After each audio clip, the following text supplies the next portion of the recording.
JamesAllen.com is the online destination to easily design a customized engagement ring and save up to 50% compared to traditional stores. You pick a diamond, whether it's lab-created or earth-created, James Allen has over 200,000 conflict-free stones. Then you pick your ring setting and metal. And if you need some help, they have real-time diamond consultations available, where an expert can walk you through it all. Get 25% off your order at JamesAllen.com code podcast. That's JamesAllen.com code podcast.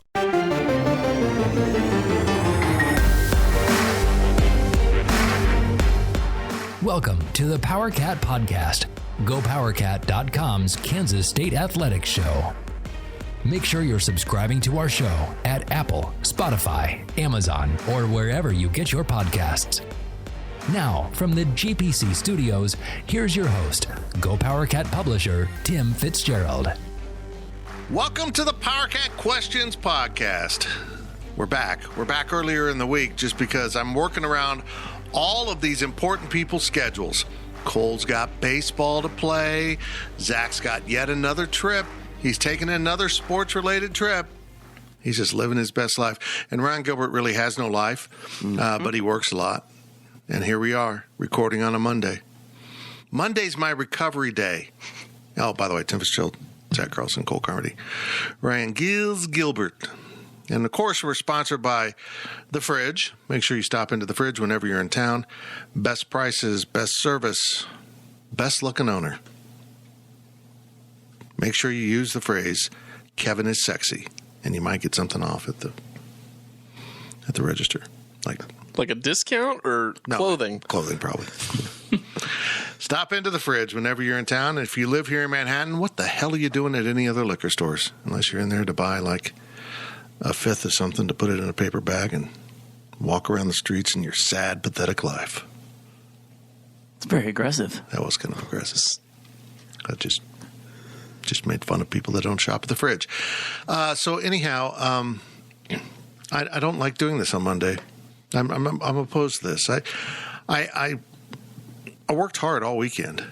I did important stuff, and then I kind of did some less important stuff on Sunday, and then right on Monday I just kind of like to veg out a little bit. No, let's do a damn podcast. I don't even know what we have to answer that we didn't answer at the end of last week when we did the last podcast. There's some good questions. There better be. People, you're disrupting my schedule. Well, you're not. These clowns are. These guys are. Even the dogs don't look like they're into it today. Well, the good news is if this one's bad, it'll be 9 days before the next one. So we'll have plenty of time. Podcasts are like menstruation. You need it on a regular cycle. No? What? It's science. That's a good analogy. It's science. If it comes at unpredicted times, next thing you know, we've got like a baby podcast. Anyhow, this is the PowerCat Questions Podcast. This isn't the overtime. No. You ask the questions, we answer as the best we can, which might be me making monkey sounds today, and we'll just see how it goes. Because it's Monday.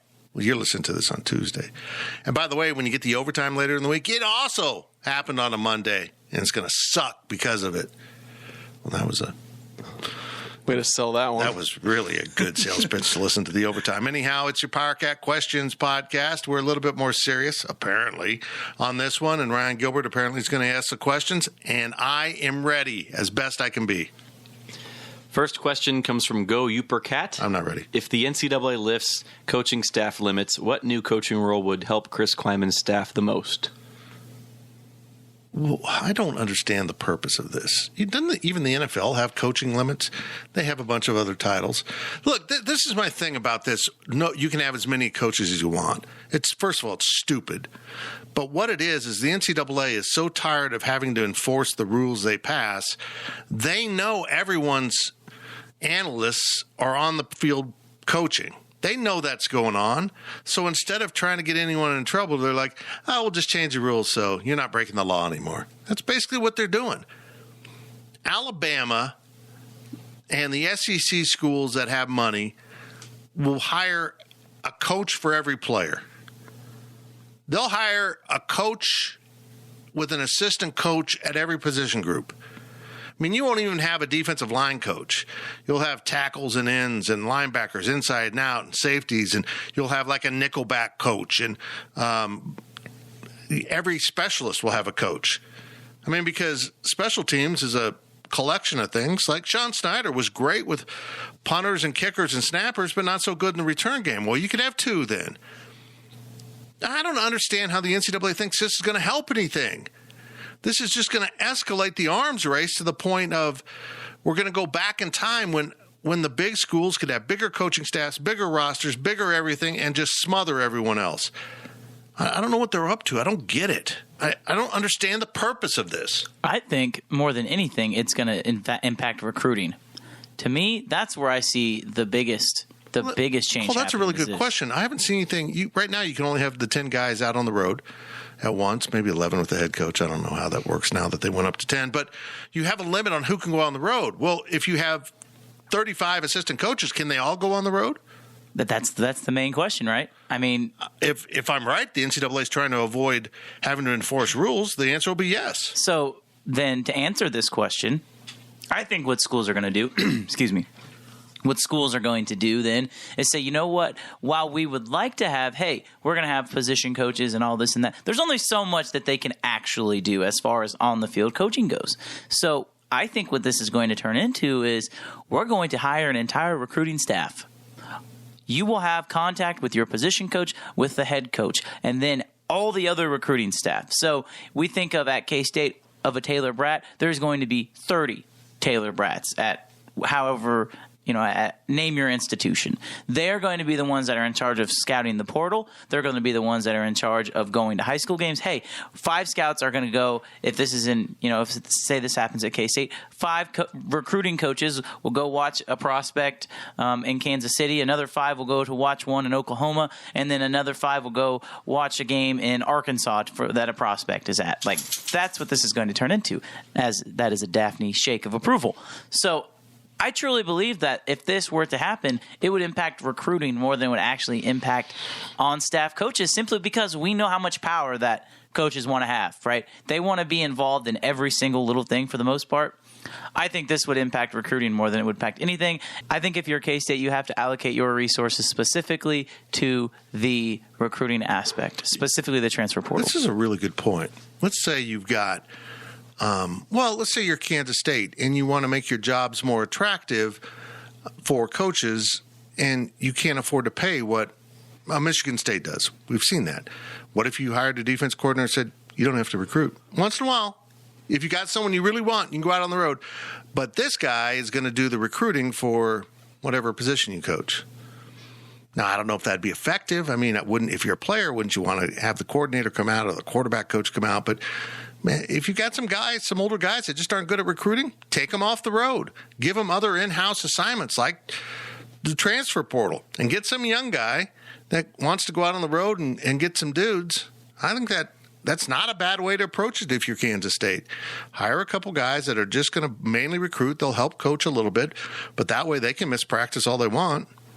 And then say you got an older linebacker coach who doesn't like to recruit as much, hypothetically speaking. You leave him in-house, and he can go through transfer portal tape instead of going out on the road. I would actually think that would benefit Kansas State. It gets back to my idea of having someone in charge of the portal. Just have a couple veteran coaches that don't hit the road. The younger guys now that are coaches 12, 13, 14, 15 can go out on the road. I like it. Cool. Good job. At some point, there's got to be a law of diminishing returns, though. You can add 30, 40, 50 coaches, however many you want to, and you've got to pay them. But how much work can they possibly do to make you better? I agree. And I think that's it's going to be a problem. Don't get me wrong. It's going to be a problem. I don't know how much of a problem it's going to be. I don't think it's going to be, wow, every player has a coach. I don't think it's ever going to get to that much. But I think the recruiting aspect, and from K-State's standpoint, I think that's the best course of action. If your new assistants are going to be allowed to coach and go out on the road, I think that's what you need to do. You need to find 2, 3, maybe 4 guys that are able to miss practice, go out on the road as much as possible, and then, coach when they need to. You have your mechanics, which are the coaches, and you have your used car salesmen, which are your new recruiters. I think that's the way I can put it. You were about to say used Carlson. I did almost. Yeah, I'm disturbed by this, but I almost also feel like the NCAA is like, go ahead, hire as many people as you want. You guys can't help yourselves. You will, no matter how much money you make from your new TV contract, SEC, you will outspend that because you can't help yourselves. Nick Saban says, I want, you give. He can have 50 coaches. He wants 50 coaches. You will pay 50 coaches $100,000 a year or more. You can't help yourselves. You have no self-control. I'll be fascinated to see how this plays out in the long run, or if it even passes. I mean, they're talking about lifting scholarship limits, and I just don't see how the mass of even the FBS would want this. There's more schools outside of the power conferences or of the power standing like USC than there are those schools. I mean, they could vote it down. This is going to be really interesting. This is a stupid thing. But it's the NCAA. NCAA is in its last throes of life, and they're just trying to make everyone happy, and it won't happen. I mean, if you even added 10 coaches, let's say every school added 10 coaches, right. Do you know how many bad coaches are on FBS football teams? I mean, 10 times 130, whatever that is, that's more than 1,000 coaches. How many possible good coaches that will provide you value can you possibly hire? Just if you distributed it evenly, it's just there's no way it's gonna ever reach that point. The Alabamas and other schools like that have proven that they're willing to hire on all the former head coaches that have been fired. Those are tangible coaches, right? But when you're at Kansas State, you're looking at we're going to hire 5 guys at $60,000 a year, young guys that are just starting to grind, make them prove themselves on the recruiting trail. You want to get ahead in this profession? You go get some dudes. You get some dudes, you start coaching the position full time. This is going to be a mess. But it'll give me plenty of content to talk about, so that's good. From Claws Out, Balls Out, if Deuce Vaughn has another great year, what would keep him here rather than entering the draft? So there's 2 ways to look at it. One is the possibility that he's not going to be drafted no matter what he does. His measurables would discourage teams from taking him. Plus, let's be honest, he's a running back. And we've seen the running back stock drop so much in the NFL now, there's hardly any drafted anymore because you can go find guys. So there's one way to look at it. Why go out early if you're not going to get drafted, certainly not drafted high. And the other one, and I think this is how Ryan Wallace stands, is if he has a big year as a junior, why come back as a senior? Your stock isn't going to get higher. You probably maxed it out. You might as well go and try to stay away from injury. They're both feasible. They're both tangible ideas. I don't know how he'll play it out, but I know this. I bet you K-State is selling Dylan Edwards on the idea that Deuce ain't going to be here. I mean, if he is, you can redshirt, but he probably isn't. You're going to have an opportunity to walk on the field just like he did and play. If the NIL money is good enough, I could see him staying, especially if, it's kind of like a Nigel Pack thing. If somebody wants to pay him, whatever to stay or even transfer for, all we know, and if we know he's not going to have a surefire NFL draft position or an NFL career, I could see him trying to extend his college playing time. But I think the other thing that we haven't really talked about is, let's say K-State this year, they make the Big 12 championship game and they come close to winning and they make a New Year's Six bowl. And let's say they win that. Let's say they win the Peach Bowl or something against, the Power Five or the Group of Five team in the New Year's Six. And if you're going to bring back a bunch of guys, does Deuce want to be a part of something that maybe into the future that, if he thinks that they can improve next year, I think that absolutely he'd come back as part of that because I think that Deuce is a winner and he wants to win. And I think that if he's in a winning program this year and if the taste of greatness is almost there and if you can see it continuing into the next year, I think he stays. Okay, so I have a couple things for you guys, and I just want to bring these ideas up because I feel like Wally, you mentioned Wally, and I feel like we're kind of on the same page as this. I had to look this up, so if you don't know off the top of your head, like, no worries. But how many running backs do you think were taken in the first 3 rounds of the NFL draft? I have no idea. I'm going to say 4. There was 6. Okay. That's There more was than I 6. thought it'd be. But there was no running backs taken in the first round. The first running back taken was Breece Hall, 36 to the Jets. In total, there was 23 running backs taken in the NFL draft this year. I'm surprised it's that high. So let me ask you this. Honest to God, I don't know why you're picking a running back late. If he's not good enough to be Breece Hall and picked high, because look at the Chiefs roster. They took a first-round guy. Is he that much different than the guys that have been backing him up? No, he's not. Running backs come and go in the NFL. So let me ask you this, though. If Deuce Vaughn were to leave, would he be one of the top 20 running backs that would be going to the NFL? I find it hard to believe that he would not be in that group. I would agree with that. Yeah. So if you're Deuce Vaughn and you just want to play in the NFL, I mean, what else? How But what much counts as playing in the NFL if you're going to be a 7th rounder and you're on the cut line? You know, just because you were drafted doesn't mean you're going to be making a roster. But I think you have to think about draft stock and how much more can his draft stock realistically improve with his measurables. That's another thing. It might be one of those things, hey, Deuce, you know what? You're a great college football player, but you staying one more year at K-State is not going to improve your draft stock no matter how much you go. So would you want to risk injury of, if I tear my ACL, I'm not playing in the NFL? That's the way I feel about every time I do a podcast. If I injure myself on this podcast and can't do it anymore, I should probably just sit it out. I also want to bring this point up. Oh, boy. Record-wise at K-State. So I bring up why he should go into the NFL Okay. and maybe why he wouldn't go Are into you the arguing NFL. with yourself right now? I am. That's awesome. Let me ask you this. I haven't looked this up. I'm on the verge of doing it right now. K-State all-time rushing record. Does he have a realistic chance to break that record? I don't know. I don't know my Where records. numbers? Where's he at? Well, I'm looking it up. Oh, for God's sake. If he gets 5, Oh, my God. if he gets 5 seasons, absolutely. So you think that would be something of interest to him? Because we've talked about him being a competitor. Okay, here we go. 4,979 rushing yards. Darren Sproles has the It's a lot. Was that guy good? all-time Might have rushing been. record. Is he an NFL Hall of Famer? Maybe. Should. I don't know how up-to-date this is, but I know that that is a lot of yards. John Hewert's number 2 with 2,993. Wait, number Are 2 those is all half. purpose or rushing? This is rushing yards. Okay. Now, So he a might little have a over chance half at the sack. all-purpose. Now it's Sproles, probably. Total offensive yards is Josh Freeman with a 8,421. Who's that guy? Gets that when you include Skylar Thompson, quarterbacks, number that 2. doesn't really help. A team's going to have to look at him with the same value of a Darren Sproles. So what will indicate to me that he's looking at going pro is if we see him back more on punts and kicks. If Chris Kleiman starts showing off his ability to be a return specialist, then he's basically saying this kid's getting ready for the NFL. I need to put him out there. And Chris would do that. He wouldn't get wrapped up. Well, if I show that, you might leave. And, he wouldn't. He's not that way.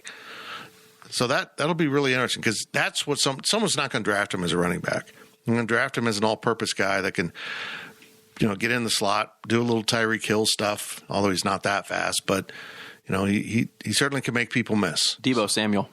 So, yeah, he's just going to find a spot for him, and maybe that is something you take in the 5th, 6th, or 7th round because it brings you more than just a running back. Zach, you mentioned the NIL, but I think this is a pretty clear answer. If Deuce wants to go to the draft, X amount of dollars would probably keep him here.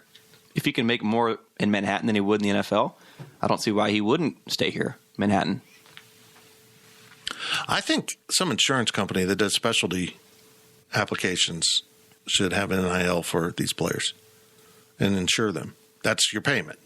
I'm going to insure you against injury for $5 million. And if you're career-ending injury, you get paid. And you're a spokesperson for our insurance company. Deuce Vaughn is currently at 2,046 rushing yards. So he's about, He's way off pace. well, He needs to be about at 1,250 a season. So he should be about 500 yards more. and Unless he wants to play 3 more seasons. which is a possibility. Doubt it, but you never know. Yeah, I doubt it. Considering he had 1,400 last year. So again, all-purpose yards, he probably has a little bit better chance.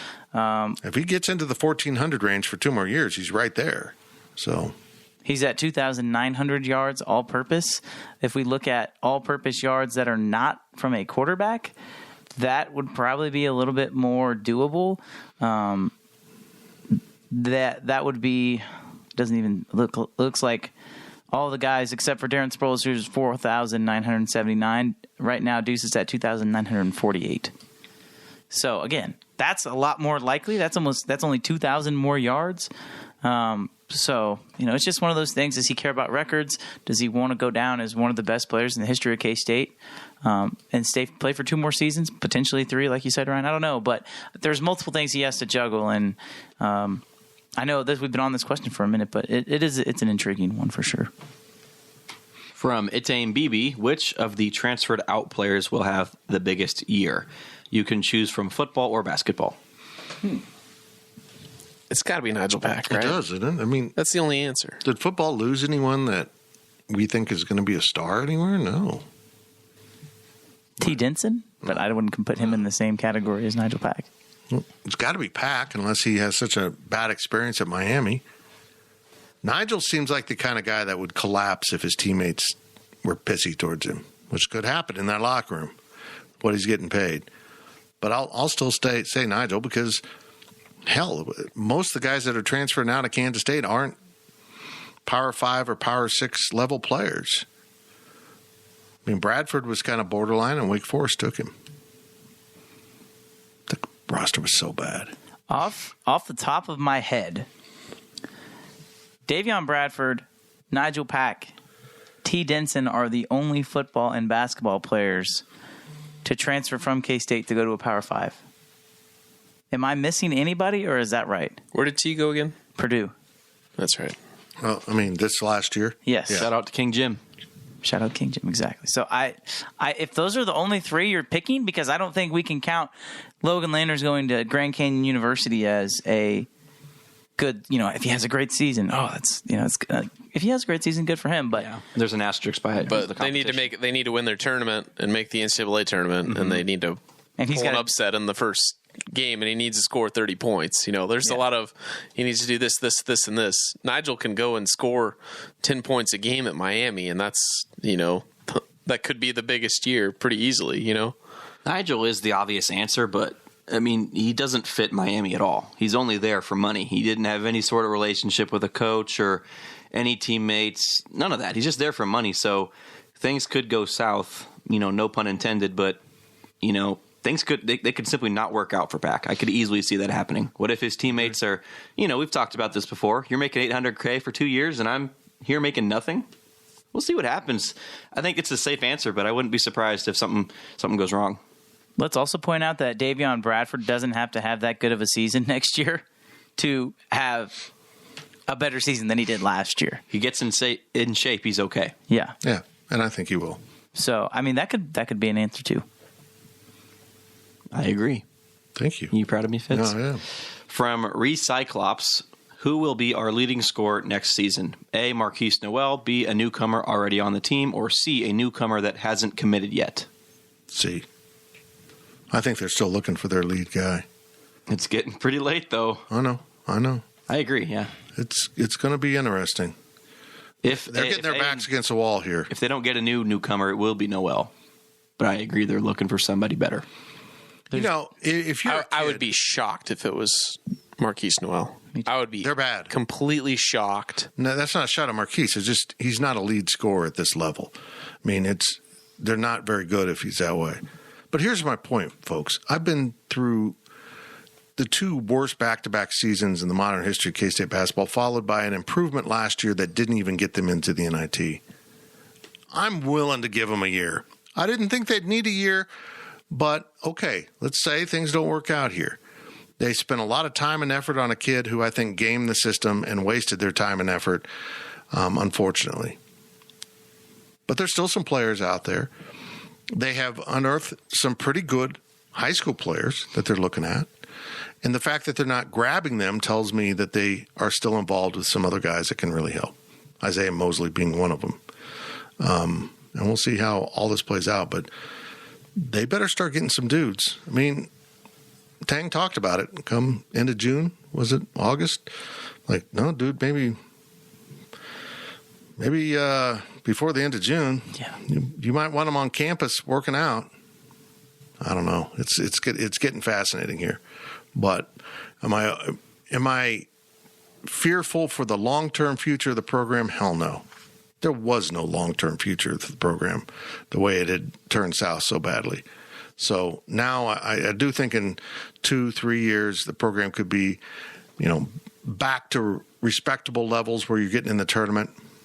I was hopeful it'd be next year. We'll just see how they've got some more time. We'll see how it goes. I think if Marquise Noel is your leading scorer next year, then the team was built not how Jerome Tang wanted to build this team in the offseason. Is Marquise Noel capable of being a leading scorer? I think at Arkansas Little Rock, he showed us the capabilities that he was able to be a leading scorer. I think this year at K-State, if he wanted to be a leading scorer, could he have just dribbled the ball up and down the court every single time, shot threes from 4 feet behind the line, and been a leading scorer? I think he tried to play to what the team's strength was, which was Nigel Pack. But I do think that I agree with you guys and say a newcomer that isn't committed yet will be a leading scorer. But I also think Noel, if he can refine his game a little bit, has a great chance to be one of the leading scorers. Be careful.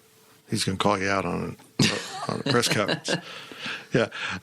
Apparently, tell the kid he needs to cut down on turnovers and polish his game as trash talking.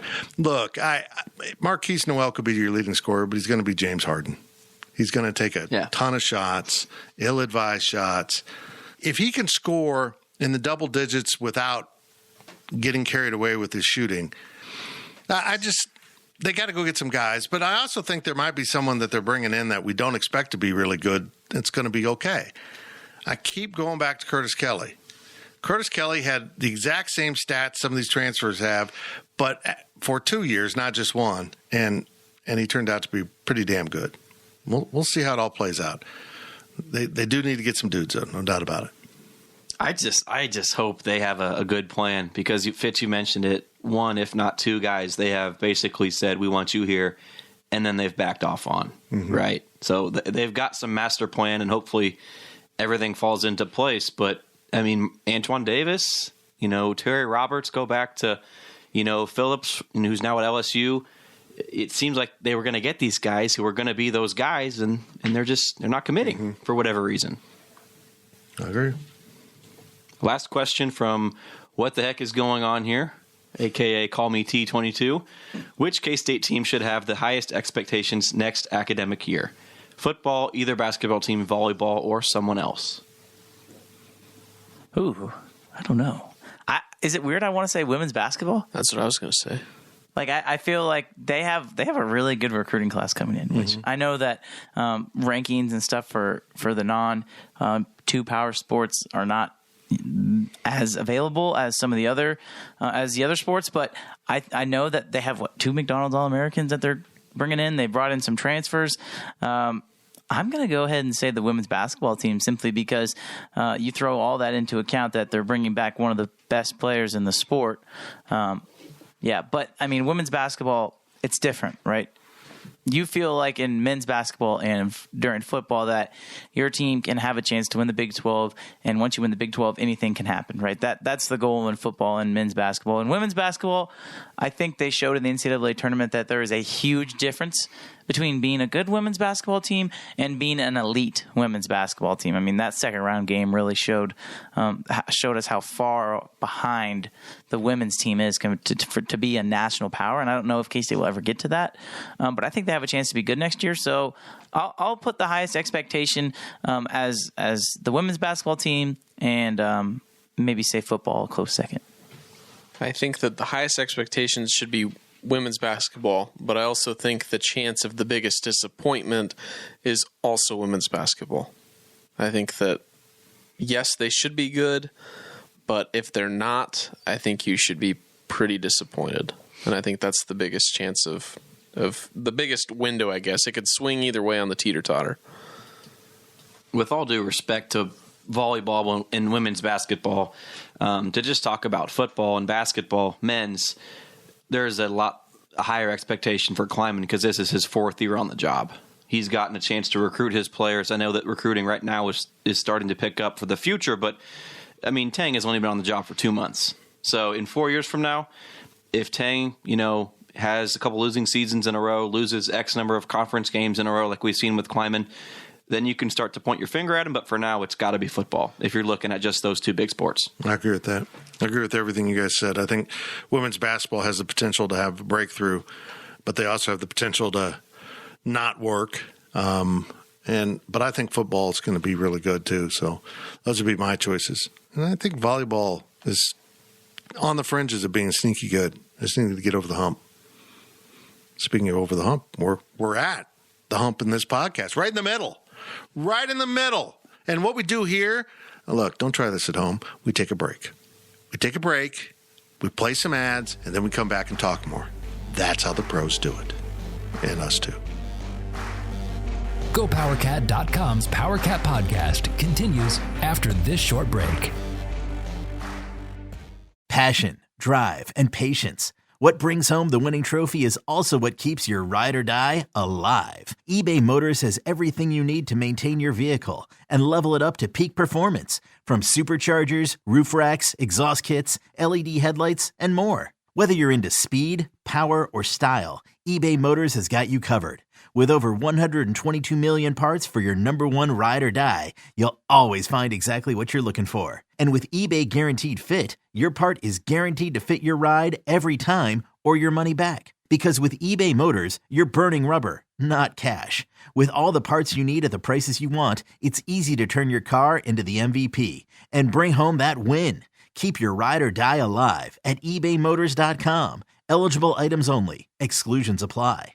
Imagine the softest sheets you've ever felt. Now imagine them getting even softer over time. I'm here to tell you about Boll & Branch sheets. In a recent customer survey, 96% replied that Boll & Branch sheets get softer with every wash. They're made from the rarest organic cotton and designed to get even softer over time. Try their sheets with a 30-night guarantee plus 15% off your first order with code Odyssey. So head to BOLLandbranch.com today. Exclusions apply. See site for details. Welcome back to the PowerCat podcast. Now, let's return to the GPC studios.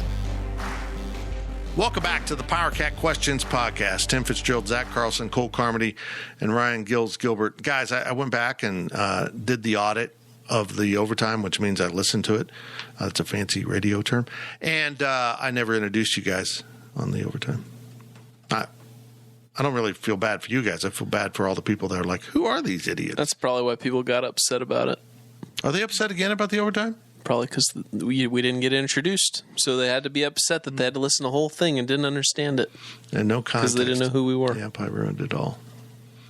What doesn't ruin anything is going to the fridge. In fact, you'll get great bargains and great service, great selection. When you need your party enhanced, go to the fridge, and you know what they'll do for your party? They'll elevate it. That's what they'll do. Maybe I should just name a bar Elevation. You're not going to rebuild it. No. They're going to elevate it. Apparently they're going to rebuild and only partially elevate. We'll see. Just saying. Just saying. Cole Carmody has your questions from Wabash Station in the second half. We'll try to be briefer than the first half. No promises. Adam K63. That jerk. It's been a minute, so welcome back to the podcast. What's your prediction on Jerome Tang's reaction to eating calf fries at the K-State Fry? You know what? I don't understand this question. Please fill me in. Rocky Mountain oysters. Cole. Oh, okay. Cow balls. Yeah, okay, I get Fried cow balls. Well, actually, not cows, because cows are females. They're calves. It's bowls. Bulls. Have you ever had a Rocky Mountain oyster? I thought I did one. The one year I went to Scott City, I thought I did, and I thought, hey, this tastes like fish. And then I realized it was fish. I didn't realize they had fish. Then I ate the fish. So you didn't try it? I was brave enough to think I tried it, but when I realized I didn't try it, I took it as an exit and didn't try it. I'm going to guess that since Jerome Tang is from Houston, he's had a lot of good food. So that's valid. I would assume that he's already had calf fries before. I feel like that's has to be the correct answer and only answer here. Who came up with this?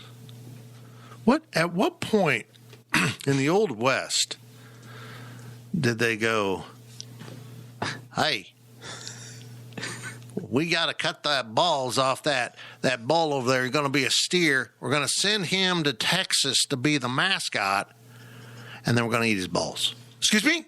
We're going to fry him. We're going to deep fat fry him, and we're going to snack on him. What? What do they taste like? How do I know? I don't know. They taste like balls. There we go. Why was this question in the regular podcast, not the overtime? It was in the regular questions podcast. You should have sent it down to AAA overtime.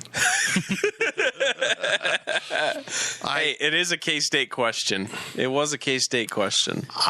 I think he will. I'm going to say he will. Even if he hasn't before, he will give it a sample. My question is, along with serving chili and cinnamon rolls for the pregame meal once a year, are they going to include calf fries with it as well? Hope not. No. That's just a southern, southwest, western Kansas tradition right there. Hey, Ryan Gilbert, you're from Overland Park, so you're our culinary expert? Our ranching expert. Oh. Do you think bulls talk? So when they come back and now they're steers, they're like, dude, don't go in there. Don't go in there. Or do you think they're just such horn dogs that they go in there and like, oh, yeah, touch those. Oh, yeah. Oh, yes. Ah! I plead the fifth. We better clip that and keep it, get it, clip it. Ding, ding, ding. TikTok it. Thanks, Adam, for adding a little bit of overtime to the regular podcast. Next question comes from Jay Bolin, PSU. Outside of what is already being announced as planned to be built, what other athletic facilities would you want to build? Let me take that back. Would you want built? I don't know if there's a difference. I don't know what you do with Bramlett's Coliseum, but I build a damn field house. I build a real basketball arena. And I don't know what you do with it then, because you're already building a volleyball arena. Maybe you turn it into your wrestling arena when you add wrestling. I don't know. All of this NIL money has come from wherever. Just ask for more, and hopefully it shows up and you can build a giant basketball arena. Doesn't have to be giant, but you get what I mean. Zach, I want to ask you this question because I know that you posted on the website about the Mammoth Sports re-turfing the fields, right? They're also going to put new turf into Bramlage, yes. I'm pretty sure we did. We put something up on indoor football? I didn't put it under my name, but yeah. Oh, it was GPC staff. I don't know who that could have been. So, are they going to do anything else with the turf? Are they going to put new logos down, or is it just like, is there going to be a new look? I read the press release. They're going to do it after the 2022 season. So they're going to use this turf for, I believe it's 5th season, and then it's done. So 5 seasons of turf, and it was some AstroTurf. They're going to go back to a field turf brand. I don't know the intricacies of artificial turf, but it's a different blend than what they've used. But who knows what they're going to do as far as logos and I didn't know if that had something to do with the new purple. You know how the new logo is deeper purple? I didn't know if that was maybe something that was maybe on the docket. I don't know if that counts as being built, but maybe we'll see. See, I think they'll purple end zones. I could totally see like it. that. I could totally see a redesign of stuff. It's been pretty stale. These are the Pinstripe Bowl end zones. That's where the end zone debuted, was the Pinstripe Bowl. Then the next year they put in the new turf. Wow.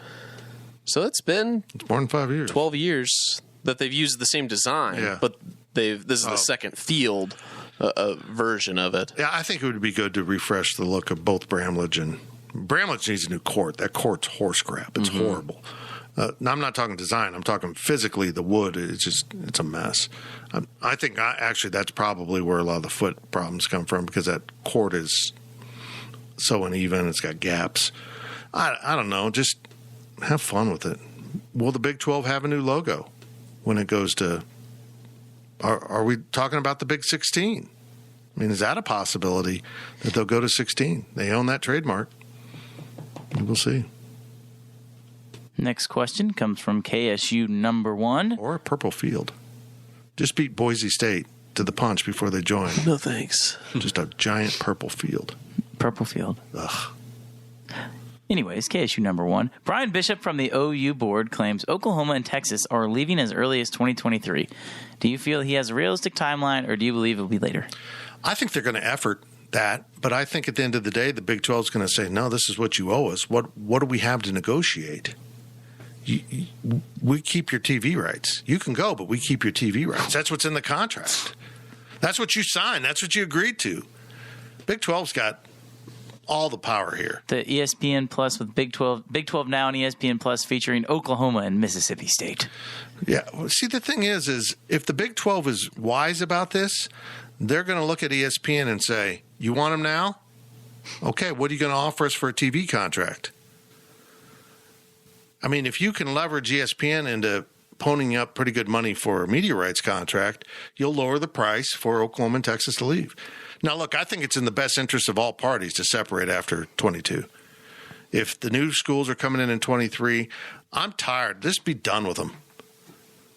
Just be done with them. Go on off to the SEC. Quit bitching out playing morning games in the Big 12 because you're going to play them a ton in the SEC. You're going to be the bitches that get scheduled for the morning games because you're the outsiders. You gave up your standing. Those 11 a.m. games are just so weird to me. Players hate them, coaches hate them, fans hate them. TV loves them because the ratings are obvious. I mean, the ratings are solid. Why? Because most people are sitting at home on game day Saturday. They're not actually at a stadium, and they just want to watch football from morning to night. And so they grab the best game in the morning, and they just start watching. And they might make it through a full game, and then they'll go work in the lawn or something. Those games get great ratings, and everyone hates them. Big 12 is going to play a lot of morning games with their new contract. I'm aware of that, but I think the Big 12 needs to just embrace that. I don't think that I'm not going to sit here and say that I don't believe Mr. Brian Bishop, because I think he comes from a very, very respectable source. He's getting this information from extremely, reliable sources and whatnot. He wouldn't post that if he didn't think that that was actually going to at least be close to being the case. So I'm not going to say that I don't think it's going to happen, but at the same time, I can see OU, I can see Texas giving this information out as a way to say, hey, let's get fans fired up to say screw the Big 12 and get excited about going to the SEC. I think that's another realistic possibility. I have to go back in and exactly see what he said, but I know that he was saying how there are multiple sources that are indicating, hey, this could be the case. So I don't know if that is something that is 100%, what they are standing on. But I do know that it would get fans fired up. I mean, think if K-State was in this other position and they're going to the SEC and they're ready to leave, the conference that they're in is ready for them to leave. Yeah, they're going to try and get their fans fired up to leave. So I don't know if this is actually going to happen. Personally, I just think it's so hard to leave without playing the remainder of your contract. So I don't know. It wouldn't surprise me if they left, but I think it's going to be really hard. Side note, yeah, from what we were talking about, the morning game thing. You know how NFL games on Saturday, they start at noon, and no one really complains about playing at noon on Sunday? I think that the perception of playing the early game for college football would change tremendously if you just moved everything back an hour. That's interesting. Noon Central, 1 o'clock Eastern, because it's noon Eastern right now. Right. Just move it back 1 hour, and guess what? You're in the same line as the NFL on Sundays. No one cares that those games are at noon. Instead of 2:30, you play Instead of next game 2:30. at 3:30. Yeah. Just like the NFL. Good point. Just play like the NFL. You still have 3 windows, and if you want to do a Pac-12 after dark, you still can, because they can play wherever, and they're willing to play whenever. Mm-hmm. They're willing to play at 9 in the morning there. They're crazy. I don't know, man. I appreciate what Brian posted on the board. It was really informative, and there is a lot going on behind the scenes. But I'm just going to say this. I don't think anyone related to Oklahoma and Texas quite grasp what a bad contractual position they're in. And their only way to get out of this is to somehow go to court and argue that they sign something they don't want to. It doesn't make sense to me. They don't realize that actually the Big 12 owns your rights for 99 years. That's what the contract says, as far as I know. Well, now, look, that's not realistic. I know that can't be upheld, but the compromise isn't 0, isn't 2. They're in a bad position. And again, the only way they're going to get out of it is if they pay quite a bit, but also ESPN comes to the table and helps and says, okay, Big 12, you're back in our good graces. This is going to be fun. It's a mess. Get rid of them. I'm all for it. Break their bank, but get rid of them. Next question comes from I_am_the_Mark. You don't have to read the underscores. It's okay. I am the Mark. I am the Mark. There's like only one Mark. I am the Mark. There's one. He's taken over all Marks. Is this? I wonder if this is Mark. I don't think so. The other Mark. Does he spell with a C? No. Okay, it's not him. It's a Mark with a K, but he is the Mark with a K. Let's get that straight. So there could be Marks with C's. Yeah, my uncle is one of those Marks. There could be a Mark with a Q-U-E. Marquise. No, that's just Mark. You don't have the E's. Or the I. Let's go ahead with the question. Well, they're new, so first of all, welcome. Oh, hi. Welcome. We have Thank other you. Marks on the board. I'm sorry. Well, new to the site, welcome to the podcast. We haven't kicked them all out, but we will. Don't worry about it. We'll take care of it. Thank you for asking us a question, Mark. He asked, future Big 12 expansion. I hear Fitz talk about expanding westward, Pac-12. What about an eastward expansion? Any ACC teams as candidates? A Louisville-Cincinnati would be really interesting. Any other schools worth commenting about? You know, there was a phase of realignment when I thought the ACC would be up next, and then they signed a long contract, kind of insulated themselves from it. But if you look at you're the Big Ten or the SEC, what schools are going to bring value? North Carolina. Got it. Virginia. You got it. That's it. Big state schools right there.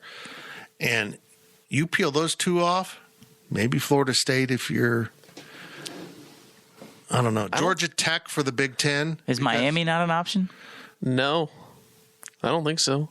I think that the SEC likes what they have, and they're only going to go into new markets to pick off one team. They're going to go grab North Carolina and Virginia. They're not going to grab somebody from Florida.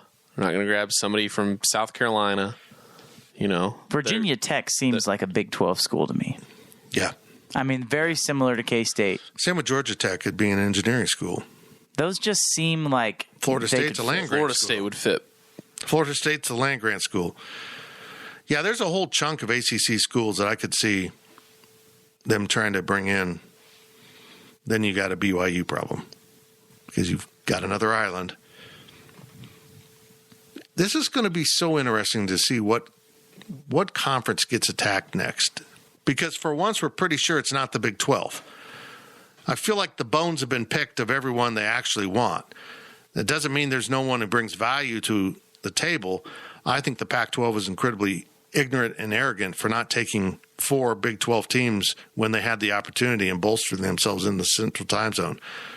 That was a stupid move. They could have taken whatever 4 schools they wanted that were left over and finished off the Big 12 and not had a threat really going westward. So we'll see if these schools really want to get a Western pod and bring in 4 schools from the West.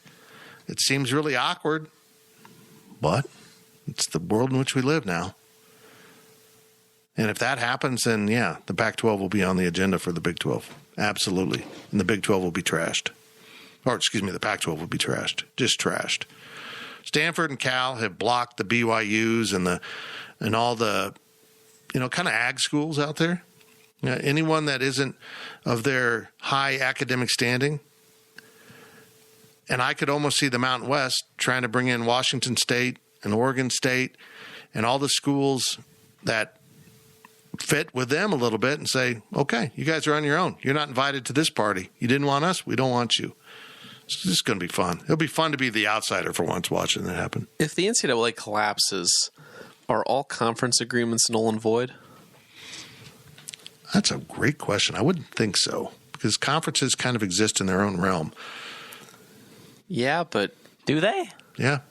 The NCAA is looking at shifting a lot of the enforcement to the conference level, which is just seems true. like a disaster. So it's like a national and a state level thing. Yeah, that's a good way to look at it. Oh, crap. I did the history thing again. Sorry, Riley. That's right. I just think it's because what I mean is if the NCAA collapses, then you're probably going to see the super conference, whatever, emerge. Then you're seeing all these people jump ships. Since the NCAA doesn't exist and you're part of the NCAA and you're trying to move to a separate organization, basically, I think that you're going to see if conferences still exist and the contracts still exist, I think it's going to be easier to get out of those contracts because your agreement, the premise of the agreement that you are a member institution of this conference in the NCAA, that's no longer true anymore. So I think the terms change, and I think you'd be able to get out of those agreements with conferences easier. I can see ESPN trying to pull that. I hate them. I'm sorry, I said that out loud, didn't I? Sorry, I didn't apologize. Last question of the podcast comes from I Like Pickles Cat. Pickles! How would you break down the priorities for the new Big 12 and their next media deal? Should it be entirely based, or should it be entirely price-based? There you go. I struggle reading. Should it be entirely price-based, or should they take a discount to be distributed well? I'm glad you graduated. You channeled your inner gills. Good job. I know. Probably they'll go for the most money. Everyone does, but At this point, who has a ton of money that doesn't have distribution? right. But the question is, should? The point is, you're going to be distributed well. Whoever gives you the most money is going to have the distribution to put you out there. Yeah. Like if Turner comes in and gives you $1 billion a year for just a magical number. Let's say Turner pulls out $1 billion a year and ESPN offers $500 million. Are you really not going to go to Turner? Every house has Turner that has ESPN. Just because it's an awkward channel, you're already tuning into NBA or hockey at this point. True if you're TV. watching Turner, CBS, or the NCAA tournament, tuning into that there. Would the pregame show be called the Impractical Conferencers? Not True Sure. TV? If they want to be the Impractical I tried. Jokers, let's just put Dan Beebe and Bob Bowlesby on there. On the set. I like it. Yeah. I like it. Hilarious. With Brando as the host. Yeah. Let's hope this is a problem. Let's hope they have a selection of decent offers. I'm not sure they will. I think it's going to have to be pieced together with about three or four entities, particularly if ESPN isn't involved. I could see Twitter getting involved in this. No. I really could. No. With no, Elon Musk? Not right now, no. No. If assuming that goes through, I don't see why he wouldn't I think get involved in this. Or because we've seen Twitter, Facebook, get involved in this kind of all stuff. of Twitter's sports initiatives have just been kind of like co-brand stuff with League, where they're like, hey, we're going to put an MLS game on Twitter. Here, go watch this. It's hard to find. I like using Twitter for what Twitter's for, but that interface is not good for trying to find live sports. My wild card's YouTube. I think that YouTube... They can use their cable-like platform, YouTube TV, but they can also just show it on YouTube. So, but I don't mean streaming games. I mean bringing in another form. We've talked about on the last podcast, the betting aspect. Hey, if you want to go see live odds, search this on Twitter. There is a live, stream of it. Or hey, Actually, I think that's a pretty good revenue enhancer for Twitter right there. if you want to see it, As a pass-through. right? If you want to watch it from the camera sky angle, this is streaming on Twitter. Like there's other aspects that if a forward-thinking company like that can partner with somebody like this, that is where I see that aspect kind of going. Twitter doesn't have the money to pay rights fees Not right to now. conferences. Not yet. And they're not an option for this go around if they're ever going to be an option for The Big 12 negotiating anything. Conference, presented by Tesla. I looked this up, Zach. I pulled a Cole and I looked it up. I thought I was right, and I was. The NFL live streamed games in 2017. Yeah, I remember that. That they've done stuff on Twitter. MLS live But they were shown games on Twitter. another channel, but Twitter also streamed them. Yeah, but Twitter. There's no games that are exclusive on Twitter at this point. Everything is, hey, we're Univision. We're putting on the MLS Game of the Week on our Twitter. What's significant now is we're going to see some games moving to Amazon and other platforms that are being completely produced by those platforms. That's the big step. Not like Apple TV taking over the Red Zone or whatever it is, whatever the NFL package is from Direct. They don't actually broadcast any games. They just pick up the signal and rebroadcast them. So I think as we see more of these other entities get into producing their own sports packages, that increases the chances of them getting into the college game and kind of getting addicted to it. And what I mean by that is if you're trying to do television, live television, whether it's series or whatever, just not stuff in your DVR, it's the only platform, only selection you have where the ads are part of the programming. You don't speed through the ads because you're watching it live. The ads play. And I think the most effective ads now are the ones where they actually don't take a break. They'll put a camera up there that shows the sidelines and, coaches talking to players, whatever, and then the Budweiser ads running next to it. That's an incredibly effective advertising format for me. Because I don't leave. There's still content going, but I'm picking up the message of the ad, too. They do that on Bally Sports with Ryan's favorite law firm in Kansas City. Monkey Law or Jungle. Yeah. Here's an ad. Here's a message from these people while we change batters. Yeah, Yeah. exactly. Advertising like that. And hopefully, again, the advertising needs to help speed up the game. When you can evolve your advertising to where you're doing it in the game, and if you can take less breaks, it'd be huge. Mm-hmm. It would be huge. I mean, you can see it. Soccer and Formula One both are highly growing sports in the United States. Want to know why? They air everything straight through. Mm-hmm. You don't have to sit there through a commercial break, and the games and the races, they're limited to 2 hours. 2 hours is all you have to spend if you want to watch a full race or a soccer game. Maximum. It's great. And really, it's about an hour and a half. You really do not have to spend very much time.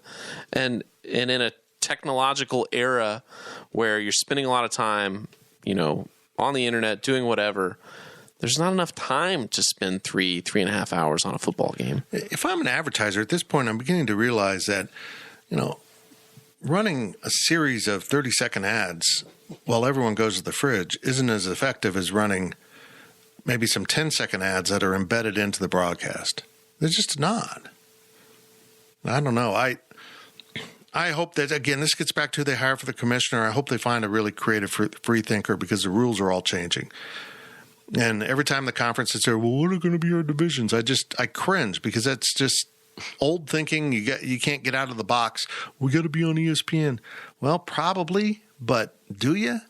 Particularly if the Big Ten plays chicken with ESPN and ends up on CBS and Fox and maybe NBC or Amazon and says, you know what, ESPN, you're not part of our package anymore. Is ESPN that essential? Is ESPN giving so much money to the SEC they can't afford anything else? It's going to be a bad move. They'll be really demographic heavy in the South. But I think the Big 12 made a serious move against the SEC by getting Old Trapper. They now have the beef jerky market. Oh. The Old Trapper pregame show. The Old Trapper. So they're no longer going to be the Dr. Pepper championships. It'll be the Old Trapper. The Old Trapper. We're going to get, instead of getting off-brand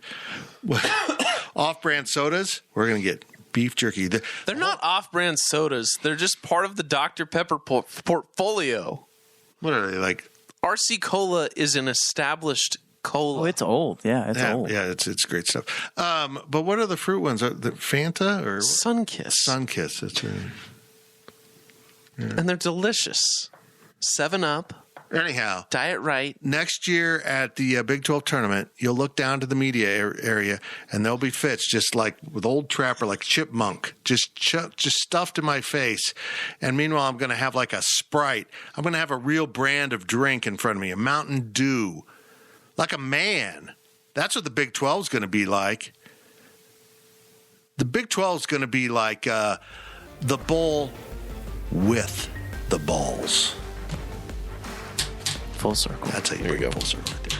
That's it for the Power Cat Questions podcast. Adam K., you're a pain in the ass. Why'd you ask that? Why? Why'd you do that to me? Why did you steer me wrong?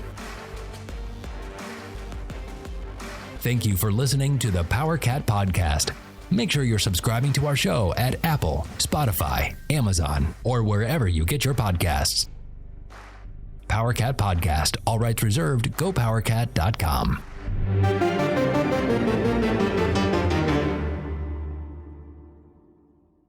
With Blue Link Plus, you can access your Hyundai Tucson Limited remotely. Doors unlocked, temperature set, lost car found.